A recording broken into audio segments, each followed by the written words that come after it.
We're going to speak it right up by the projector there. Yeah. Well, that works. Well, hello once again. This is Alison Gerrish, and she is going to talk about the benefits of a predominantly whole food, plant-based lifestyle, other health factors. She's a PhD certified lifestyle medicine professional. She's a diplomate of the American College of Lifestyle Medicine, CEO and health coach with Plant Streets, and co-owner, manager, and coach at Prescribed Fitness here in Watertown. Thank you. Take it away. Thanks everybody for coming.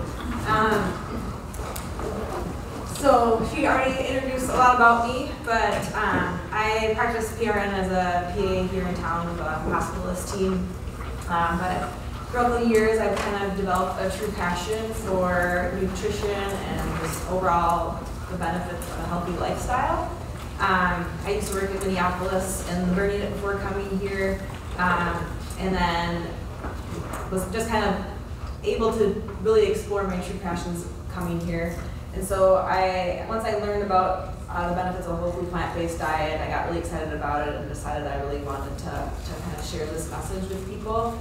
So I took the board exam for the American College of Lifestyle Medicine to be a certified lifestyle medicine professional, and I also have a certificate through Cornell University as well in whole food plant-based nutrition.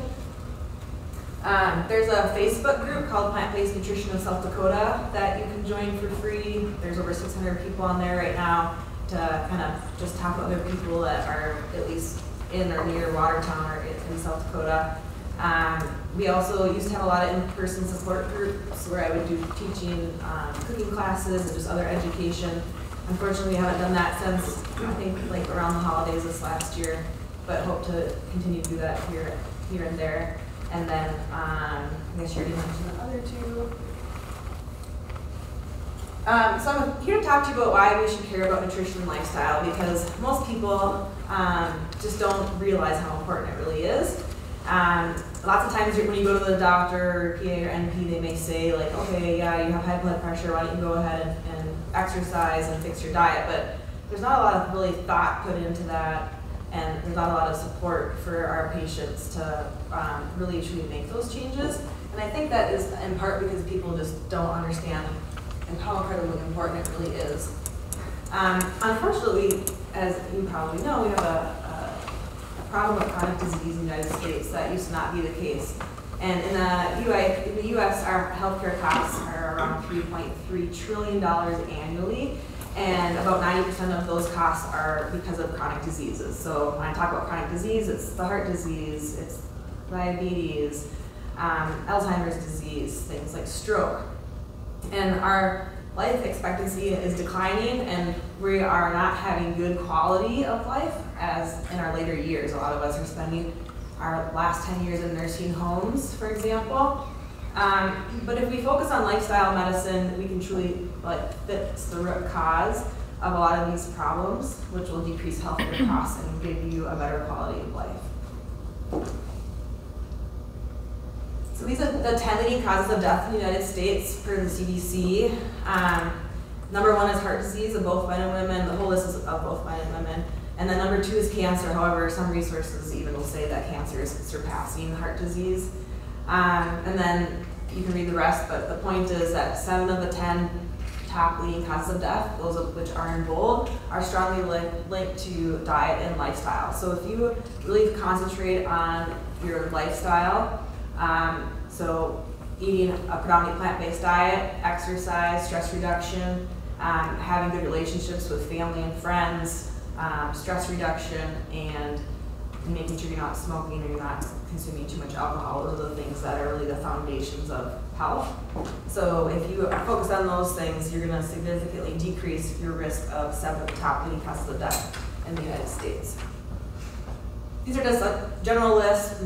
There's many, many more other health conditions that are affected by diet and lifestyle, things that people don't realize. Even autoimmune disorders can be affected by your diet and lifestyle. Erectile dysfunction is actually sometimes the symptom that presents before they have heart disease. But even people that have infertility issues can have improvements with their diet and lifestyle. And so we're having more chronic disease, and a lot of people, when I see patients in the hospital, well, yeah, but my brother has diabetes, and my mom and dad have diabetes, and it just runs in my family. And so a lot of us as patients in our general population just feel that we're often a victim to health, the bad health things, and that maybe we just have bad luck. And I'm the bearer of bad news because nobody wants to hear this message, but the problem is not that you're just having bad luck, and it's not just because of your genes. It's the food. That's really the primary problem here. I mean, if you really think about what we're eating today compared to what we ate 100 years ago, you know, the stores are filled with processed foods. If you look at the list of ingredients, they're really unrecognizable. Our children are being fed processed foods in schools. Things like goldfish crackers are thought of to be healthy, but they really are very nutrient poor. And then the other thing that it's hard with food because it's a really emotional thing for a lot of us. It's cultural, it's how we celebrate, it's what grandma made for dinner. And so it's just, and everybody else is eating it. So it's hard to be the one who is not doing what everybody else is doing. So genes do play a role in your health. However, they're responsible for less than 20% of your health outcomes. So in lifestyle medicine, they have a saying that says, your genes load the trigger, and then the lifestyle, what you do in your life is what actually pulls a trigger to express what kinds of chronic diseases are kind of come out in you. So your diet and lifestyle habits are really the primary determinants of what happens to you with your health. So just kind of some fun facts, what has changed over the last 120 years. We used to have about 5 pounds of sugar per year per person. Now we're consuming 150 pounds. We used to have 4 pounds per person of oil. Now we're having 74 pounds. 2 pounds per person a year of cheese. Now we're on average about 30 pounds of cheese. We're eating more meat, a lot more soft drinks. We're having a lot more fast food. People are getting away from cooking in the kitchen, and if you are cooking in the kitchen, a lot of people are using a lot of processed soups and box things that are still not healthy. So the standard American diet is heavy on meat, dairy, white flour, sugar, and oil. Most Americans are only consuming 6 to 11% whole foods, so only about 1 or 2 servings of fruits and vegetables a day. And yet 75% of Americans say that they think that they eat pretty healthy. Like I said, they feel they actually eat the recommended amount. So it's a very processed diet. And I think a lot about this, and why is that? And I just think that it's really confusing. There's so many mixed messages out there. Everybody, marketing is such a big tool used to get you to buy different products and all the commercials that we watch. And so I'm going to kind of go through a little bit more about what the recommendations actually are and how they can be skewed sometimes. In 2020, the USDA dietary guidelines, they come out here in the US every 5 years with new nutritional recommendations. Back when I was in school, it was like the food pyramid that we were all taught. Now they have something that looks more like a plate. And so they recommend half your plate be fruits and vegetables, which I would agree with. Then they have a quarter of your plate being grains, a quarter of your plate being protein, and then they have a drink of dairy next to your plate, which is kind of interesting. So they talk about moving to a low-fat or fat-free dairy milk or yogurt or fortified soy milk. But the USDA is influenced by meat, soft drink, cereal, and dairy industries. So all of what they tell us can't really be trusted. So I'm going to just show you a quick little video helping explain that.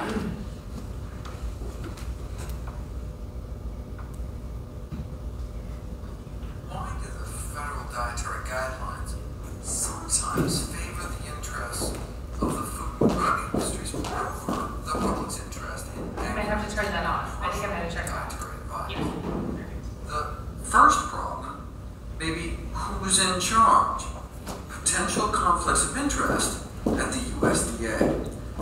The mandate of the U.S. Department of Agriculture is to promote agribusiness, but also give dietary advice. So no conflict when it comes to fruits and veggies, but what about the stuff we're supposed to eat less of, though? How can they say eat less meat and sugar, for example, and still fulfill their primary mission to promote these products. That may be why the Eat More messaging recommendations are clear. Increase fruit and vegetable intake, period. But when it comes to Eat Less messaging, recommendations resort to speaking in code, talking only about biochemical components, a reduced intake of solid fats, major sources of saturated and trans fatty acids. But what does that translate into in terms of actual foods to avoid? Let's break the code. Reduce intake of saturated fat means reduce intake of cheese, ice cream, pizza, and chicken. And reduce trans fats means reduce intake of cakes, cookies, animal products, and margarine. But they can't just come out and say that. In their letter to the Dietary Guidelines Advisory Committee, the National Pork Board, in what almost sounds like a threat, cautions the committee against making any decisions which would limit the ability of Americans to choose more. So nutritionfacts.org is a really great nonprofit website that you can really type in a whole bunch of different topics, and they give a lot of really good overview of what the data currently suggests about that topic.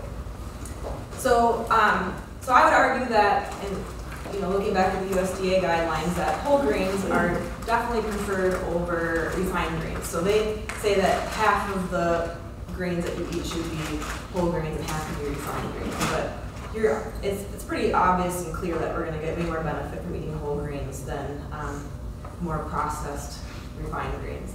And the other truth is that you really don't need to have milk. I mean, when they have it on the picture, that it's like, seems like, and that's how I was raised, you should have a glass of milk with every meal because that's what you need to get your calcium, that's what you should need to be, just be strong in general. But there's a lot of studies that have actually shown that it can be harmful. And you can get all the nutrients that you need if you're looking to milk from plant foods without any issues. And a lot of us worldwide are actually lactose intolerant, so most people aren't consuming or tolerating consuming dairy anyway. So let's look at some other countries' recommendations of a comparison. Canada Health just released their guidelines in 2019. They reevaluate every 10 years versus every 5 years. The big difference here is that they don't have anyone tied to industry working on their committee, so they don't have as much bias with their recommendations. And they recommend getting protein from plant-based sources such as beans, lentils, and nuts rather than always choosing animal products such as milk, meat, and poultry. And then if you notice that they don't have that dairy next to the plate, they recommend making water your drink of choice. And they also recommend whole grains, not that refined grain piece as well.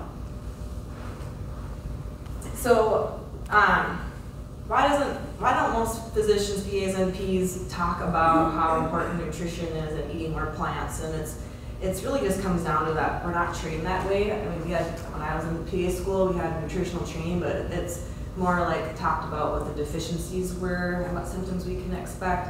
And we definitely learned like, oh, first-line treatment for heart disease, you should have them exercise and eat better. But we don't really go into it much, and then what does eat better really mean is not also really, we don't really dive into it much. But more and more whole food plant-based nutrition is coming into medical schools, there's clinical rotations, and they're actually getting it to be built in the curriculum, so I think we'll be hearing more and more about it. This is just a slide showing some of the organizations that do reinforce diet and activity being a critical first-line treatment for many chronic conditions. But like I said, we feel like it's just not supported enough. People don't take it serious enough to actually make those changes. This is a little illustration that I like to kind of explain what our conventional medicine is doing. So as practitioners, when it comes to chronic disease, we're just kind of managing the conditions with pills and procedures often.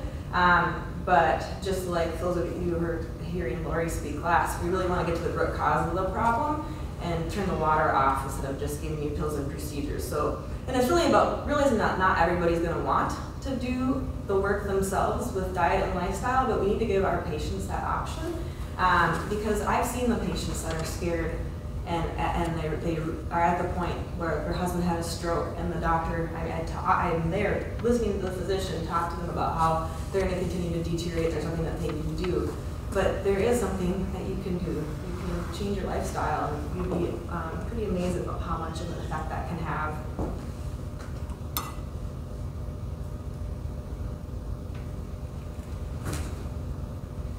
If you want to eat healthy and feel your best, you've got to try Kachava.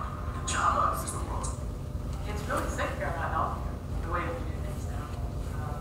We wait till we're sick. People eat sick and be married. We wait till something's wrong, we go to the doctor, they get their symptoms addressed, and then they go back home and do the same things they were doing before. There's very little talk about preventing or stopping or reversing disease.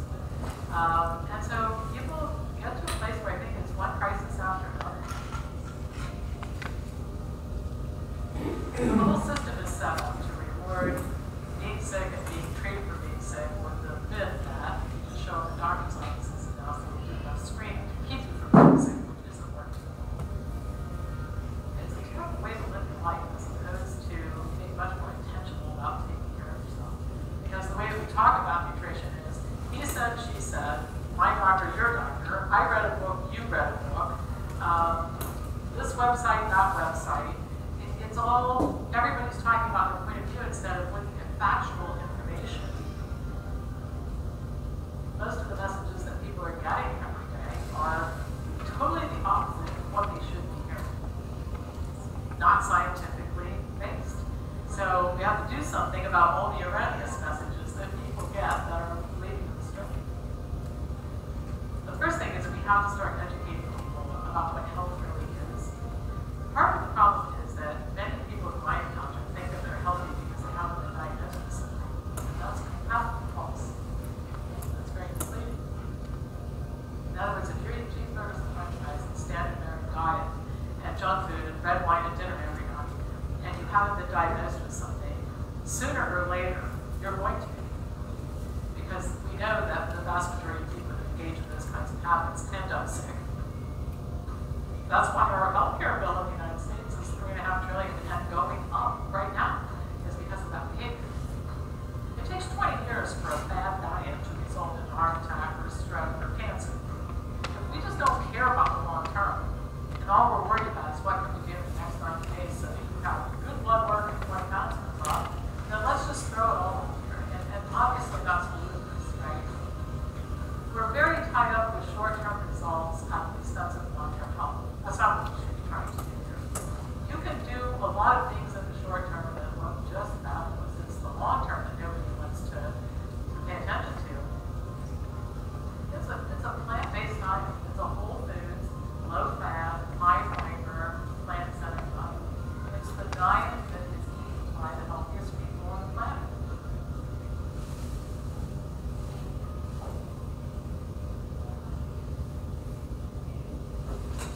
So the American College of Lifestyle Medicine is kind of a newer specialty of medicine that most people don't know about. It was founded in 2004. So just like you have physicians that are board certified in cardiology or what have you, then this is lifestyle medicine. And it focuses on the 6 pillars of health, which I already kind of mentioned, such as a plant-predominant diet, exercise, stress management, social connectivity, and then making sure you're not smoking or drinking too much alcohol. And it's used to treat, reverse, and prevent all these different types of chronic diseases. And there are really, truly thousands and thousands of studies out there encouraging or that show that there's proof that eating more plants is healthy. And I obviously can't go through all of them, but I'd like to talk about some of the big ones that are pretty well known in this space. One of the big studies is called the China study. You can buy the book. It's very long and dry, so this is a very brief overview, but it was done in the 80s. By Dr. Campbell, who is actually credited with coining the term whole food plant-based diet. He did the study along with Oxford University and the Chinese government, and it's considered to be the most comprehensive study of diet, lifestyle, and disease ever undertaken, and one that cannot be repeated now because they don't live the same way in China. More American food is now there, and there's also more mixing between their counties. But back then, their average fat intake in the US was 46% compared to China, it was only 14.5%. And then the fiber intake from the US was 11.1 grams per day, and China was consuming almost triple that, 33.3 grams per day. And we know that high fiber intake is associated with lower rates of colon and rectal cancers. They also looked at their estrogen levels, which was 50% higher in Western women, and our breast cancer rates were 5 times higher here in the US than in China. And they found that the Chinese women had fewer reproductive years, so they had a later onset of menses and an earlier onset of menopause. And we are experiencing here in the US, a lot of our girls are actually having an earlier onset of menses, likely due to the increase of estrogen intake in their diet. Because we know animal products are increasing estrogen levels, and plant foods will actually help to decrease estrogen levels, which will decrease your breast cancer risk. They also found that blood cholesterol was high in those consuming more animal foods. Cholesterol is something that we make. Our body makes all we need, so we don't need to be consuming it. And whenever you're eating animal products, you're going to be getting that extra cholesterol. And then the animal foods were strongly associated with other chronic degenerative diseases. There was a couple studies done by Dr. Esselstyn. He's kind of the one who has a lot of good data on heart disease. He showed that lifestyle actually opened, this is an angiogram, and you can see on the left that there's narrowing of the vessel, and then he had patients go through a plant-based diet, and they were able to open those vessels back up, and that was without any cholesterol-lowering medications. And during the 3.7-year follow-up that they had with patients, there was 89% of them that stuck with the diet over that 3.7 years. 99.4% of them had no further major cardiac events, which is really, really impressive. And these patients that he had enrolled in the study all had very severe heart disease. And we're kind of using this as their last effort to try to do something about it. Another doctor, Dr. Dean Ornish, he's written a couple of great books. He did a study with heart disease. People in the hospital were placed on a vegan diet, and they also encouraged them to exercise and stop smoking if they were smokers. And they compared this group to a typical doctor's recommendations, which included a chicken and fish diet after a year, and they showed reversal of heart disease in 82% of their patients. There's another study done with prostate cancer. This was just done in a petri dish from cells, and the blood samples that they got from the lifestyle treatment group inhibited their prostate cancer cell growth by 70% compared to 9%. This is a graph showing a study where they worked on diabetes and lifestyle. So the top blue line is just the placebo, the middle is metformin, which is a common drug used to treat diabetes, and then the bottom line is lifestyle. And you can see that they had a 58% reduction in the incidence of diabetes just due to lifestyle. So it performed much better than the medication. Dr. Neil Barnard did a study that compared the American Diabetes Association diet compared to a whole food plant-based diet, and that performed 3 times better in reducing blood sugar, even though it's a high-carb diet. A lot of people will put, like a lot of practitioners, when you have diabetes, will tell you to eat a low-carb diet. That's just because carbs are what brings the sugar in your blood, and so then you might have a high hemoglobin C or just a glucose reading. But whole food plant-based eating is a low-fat diet, and by eating that way, you're actually able to tolerate eating fruits and high carbs because there's fat that accumulates in the cell wall, and that's what's really leading to the insulin resistance. So if you can get your fat content down and free up the stickiness of the wall, so to speak, your insulin's going to be able to move the glucose into your cells. So it's really about not about eating too much sugar when you're diabetic versus just trying to get down with your fat. The blue zones is another study that was done. There's a book about it. There are regions of the world that were found where people commonly live to active lives of age 90 or beyond. So they're able to mow the lawn, they're swimming, they're with their family. But this is the 5 locations that they found where people were living the longest, healthiest lives.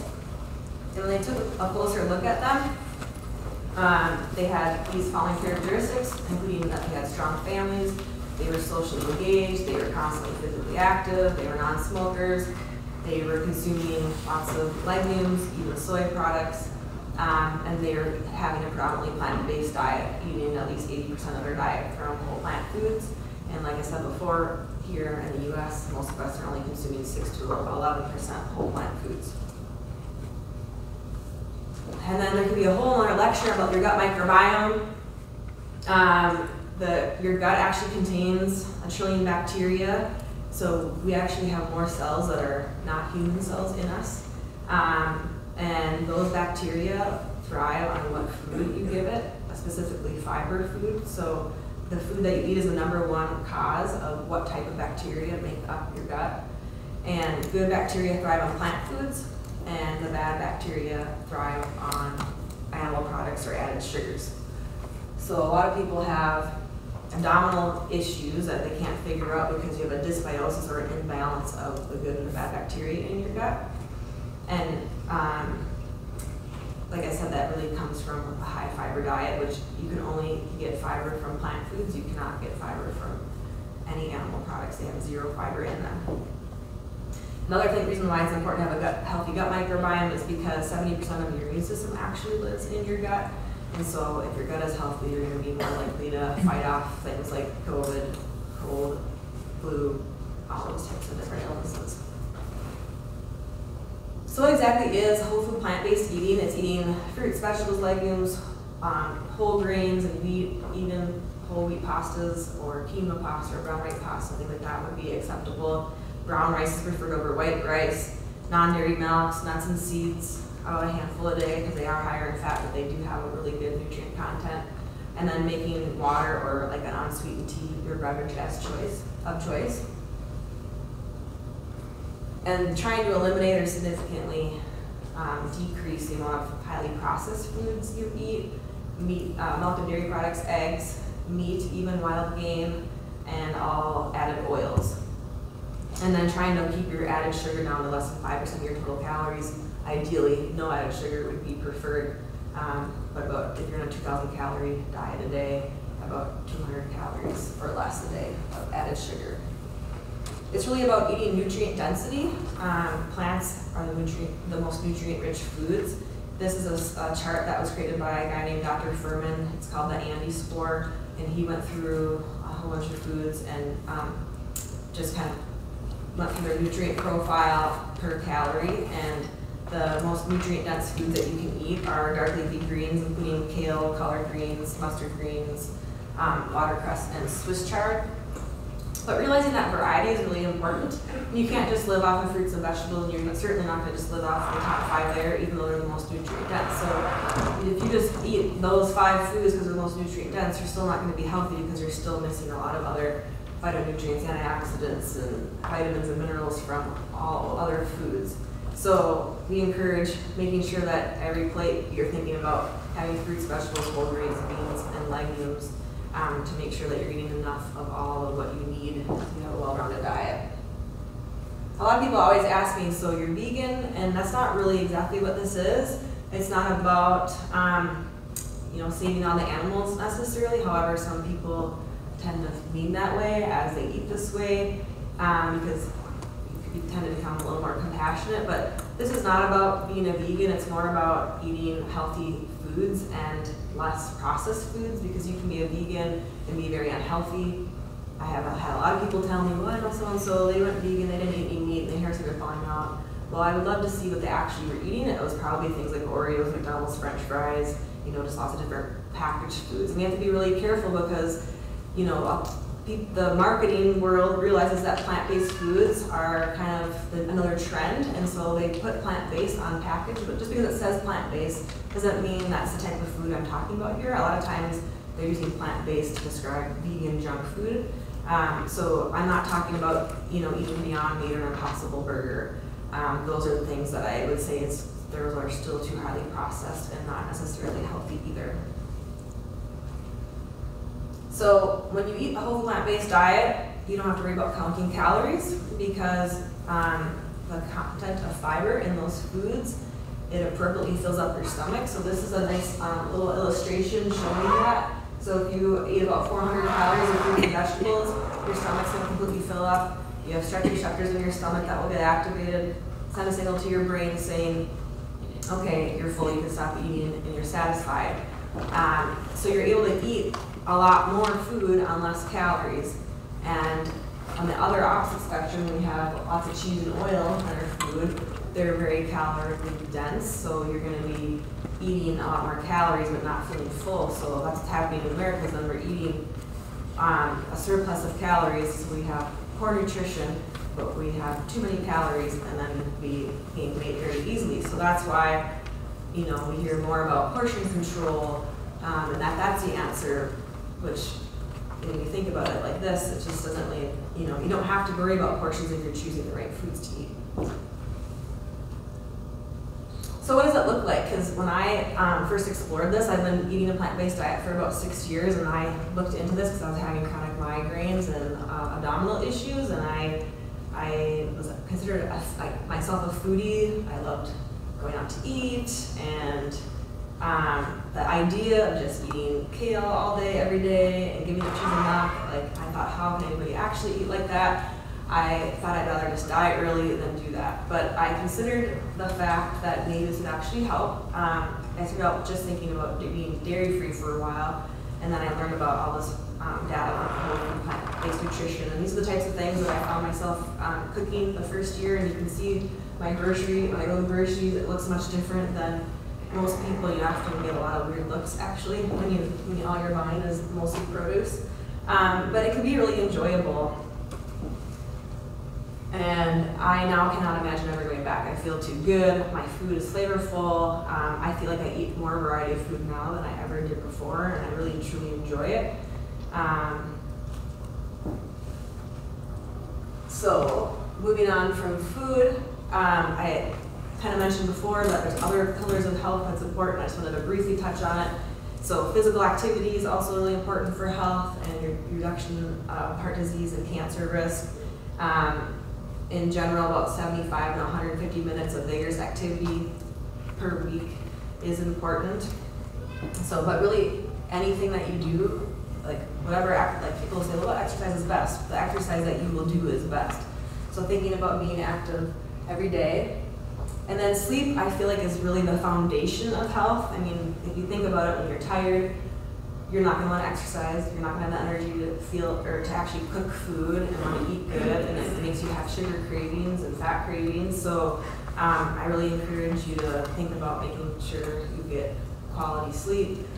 And so not just the length of time, they do recommend 7 to 9 hours of sleep per night, but you also make sure that you have good quality of sleep. So setting yourself up for success, making sure your room is dark, it's not too hot, it's not too cold, you're not going to have interruptions.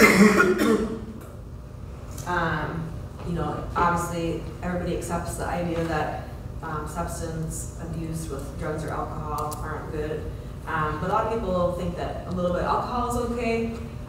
But even a little bit of alcohol does come with some risks. About 1 to 2 glasses a day still, for example, will increase your risk of breast cancer by 10%. And then stress management is so incredibly important. And here, everyday life, we're all very busy and it makes us stress. But it can lead to anxiety, depression, obesity, immune dysfunction, and just overall poor health outcomes. And then we all experience this with COVID, how important social connectivity is. When you're isolated, it's actually really a big factor in your overall health. So making sure that you have healthy relationships. And it also helps to surround yourself by people who also want to be healthy with exercise and diet and things like that. So it makes you more likely to follow those trends as well. So I invite you to take a look at your overall health, and if you feel like you're not healthy, it's really up to you. You are not a victim. You can empower yourself to take control of your own health. And it's not really about all or nothing. You don't have to eat 100% whole food, plant-based, or nothing. It's really just trying to get to do more than what you did, and a lot of times you're gonna have more success the more baby steps you take. And whole plant foods means as many literally like the kale, the apples, the carrots, without it being processed. But it doesn't mean that make it taste good. You're gonna put a stick of butter on it. It's flavoring those things with spices and things like that instead. And this way of eating, especially if you decide to go all in or like 90% all in, works so well that if you're taking type 2 diabetes medication, for example, or blood pressure medication, you have to work with your primary care provider because your needs for those medications will go down quite quickly, so they can be unsafe. Because if you're taking blood pressure medication, for example, and now your blood pressure is fixing itself through diet, you can get your blood pressure to go too low, which could cause you to fall or become dizzy. So it's important to make sure that you're following with your practitioner. I've got one little short clip left that I think is kind of empowering. T-Mobile covers 99% of people in America, so when we say we have your town covered, we mean it.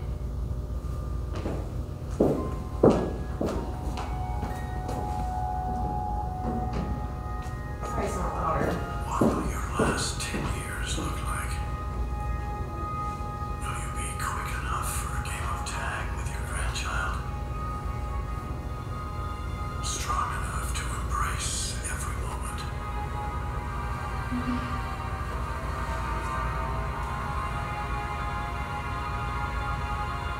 Will you grow old with vitality? Or get old with disease?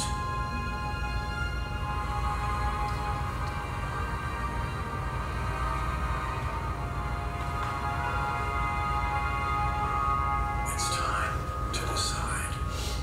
The average Canadian will spend their last 10 years in sickness. Change your future at makehealthlast.ca.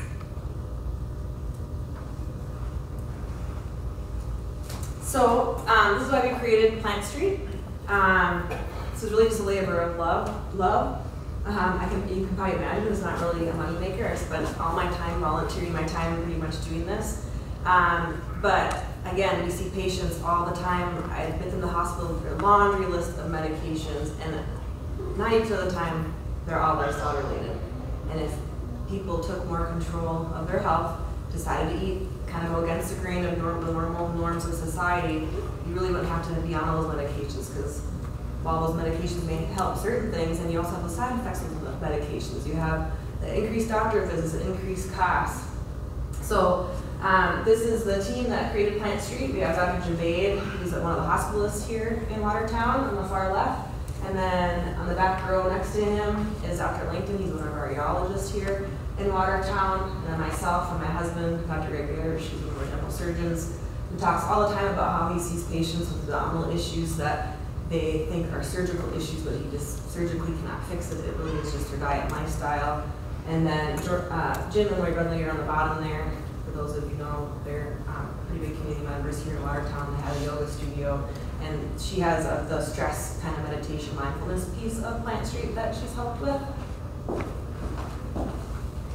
So what we offer is just some online education. There's an option just to choose to purchase some videos, because a lot of it I talked about, you may be starting to be like, well, why is dairy bad? Well, how do I get enough protein? All these things that I went through that we decided just to create videos so that you could kind of feel like you had a trusted source of information where you could learn about more about the whole food plant-based diet and just an overall general lifestyle, healthy lifestyle. And we have a health coaching program. Our next program starts next week. It's an 8-week-long program. It's a group program. I function as a health coach, and it's all online. And we have optional weekly meal plans, so you can cook what you want, or you can follow the meal plans that we have. All the meal plans, of course, are whole food plant-based, but we try to really meet people where they're at, so you don't have to sign up to become 100% whole food plant-based. You're gonna tell me where you're at, and you're gonna tell me where you wanna go, and you're gonna tell me about what health conditions you maybe want to improve, and I just support you to make those changes at the pace that you want. We have weekly group Zoom meetings. We have a set time that we meet with the whole group, and that has found to be really helpful for clients to just be able to talk to others that are going through those same changes at the same time. And if you can't make it, we record it and you can watch it later. But it's just basically a time for you to ask questions to me, and you can submit your questions in advance if you can't make it, and then I'll answer the video so you can see what I say later. There's 2 30-minute private video calls with me, so if you want just a one-on-one a couple times, we would do that. We have a private Facebook group where I post little videos and tips and tricks and recipes that I have enjoyed over the years. And then we have professional videos where we go through each topic, like I said, about protein, about how to read nutrition labels, making sure you're getting enough calcium. And then our whole website is filled with book recommendations and some recipes, so if you feel like you want to learn more about it, there's a resource tab that you can go to and read some of these books on your own. So like I said, our next session begins on Monday. This is my previous clients. He had total cholesterol, 252 after being on a keto diet for 3 years, and he had an MI or heart attack, and they decided that maybe eating meat and high fat diet all the time wasn't really in best health. And his cholesterol after about 6 weeks, it went down to 84, and his LDL went from 185 to 37. And then I also have Prescribed Fitness, another labor of love. It's a great way to come and not get bored with your workout. So we have 2 free trial at any time throughout the year. We do what is called functional movements. So the type of exercise we do changes all the time. It might be strength training, it might be cardio, it might be a little bit of both. But it's basically making you fit enough to live the life that you want, such as being able to take software salt out of your truck when you buy it and load it into your, whatever that thing's called, the software. It's about getting into the boat when you're old and getting back out. It's about being able to continue to get down on the floor with your grandchildren and play with them. And these are things that we lose when we lose our balance and we're not able to live the life we want because we lose our strength as well. And so the types of things we do will enable you to continue to do those things I just mentioned. And we have a special program for ages 50 plus called Strong for Life. And they meet every Tuesday, Wednesday, Thursday at 8:30 a.m. Where it just takes things at a very, very beginner level. And a couple fun stories from that. I have a 77-year-old lady who was not able to get in her car without having to lift her legs into the car. And since she's been coming twice a week since January, now she can do that without any assistance. She can open things. She used to not be able to even step up on, or be comfortable stepping up on just 1 inch with her left leg. And then when we retested her at 6 months, she could stand up to 12 inches. She used to not get down on the ground at all. Didn't think she'd be able to get up. And with some encouragement, she's now able to get down and back up. And yes, she needs to, use her arms, but it's something that the improvement she has made, I know that if she were to land herself in the hospital, she is going to keep out of the nursing home and keep her independent lifestyle because of it. So a lot of people, as we age, you losing your muscle, and you get to the point where you just can't take care of yourselves anymore. So this is good for the older population, but it's also good for people who just have a lot of mobility issues or previous injuries that really limit how much exercise they can do. So with that, I can take about 10 minutes of questions. It looks like we have time for. I encourage you to follow us on Facebook and Instagram for both Plant Street and Prescribed Fitness, and visit our website. Any questions? Thank you so much for coming. I'll be at my, go ahead. You mentioned anything about eating organic vegetables over organic? Yeah, so eating organic vegetables are certainly healthier. I just don't encourage it right off the bat because it's more important to just eat more fruits and vegetables and whole grains than to eat organic. I think that it's pretty stressful for a lot of people to even bring these types of foods into their home. So, and it's also, organic is more expensive. And it's not as readily available in our community either all the time. Sometimes organic doesn't even look as good.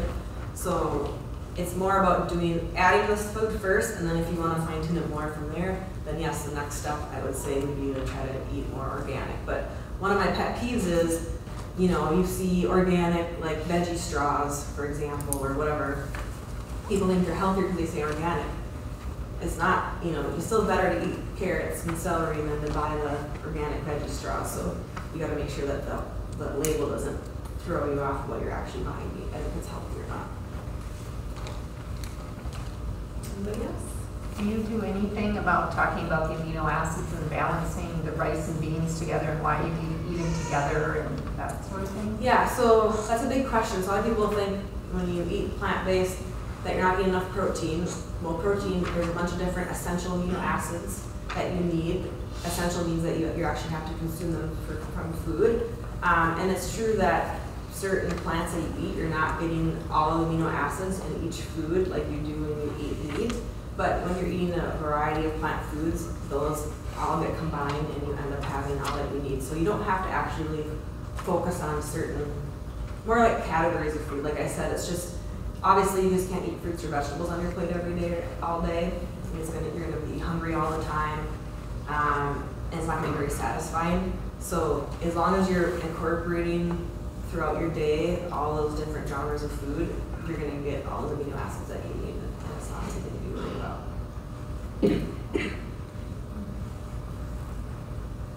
All right, well, if there's any other questions, I'll be out there. I might as well let you guys get up and walk around and